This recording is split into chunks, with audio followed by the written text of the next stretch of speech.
उद्धव बाळासाहेब ठाकरे पक्षाचे खासदार संजय राऊत यांनी नितेश राणेंना जोरदार प्रत्युत्तर दिले। स्वतःचं आयुष्य सुपारीवर चालवणाऱ्या सगळेच सुपारी घेतात असं वाटतंय।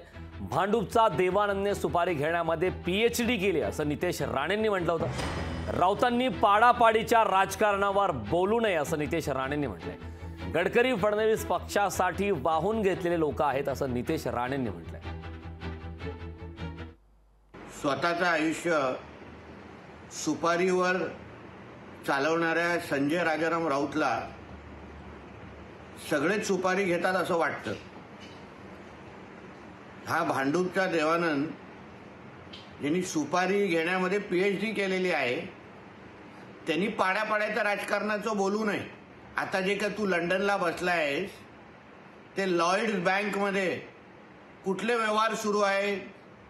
काँग्रेसकडून उद्धव ठाकरेचे उमेदवार पाडण्यासाठी तुला किती मोठी सुपारी मिळाली आणि ती सुपारी आता हवाल्याच्या मार्गाने लंडनच्या लॉयड्स बँकमध्ये कसं काय ठेवली जाते? गडकरी साहेब असो, फडणवीस साहेब असो, आमचे मोदी साहेब आणि आमचे अमित भाई शाह हे संघटनेसाठी आणि भारतीय जनता पक्षासाठी वाहून गेलेले लोक घेतलेले लोक आहेत। 3 पासून 300 पार आणि ह्यावेळी 400 पार घेऊन जाणाऱ्यापैकी हे निष्ठावान कार्यकर्ते आहेत। तुझ्यासारखे स्वतःच्याच मालकाच्या बुडाखाली आग लावणाऱ्यापैकी नाहीये। लोकशाही मराठी ऐका, पहा, जागरूक रहा।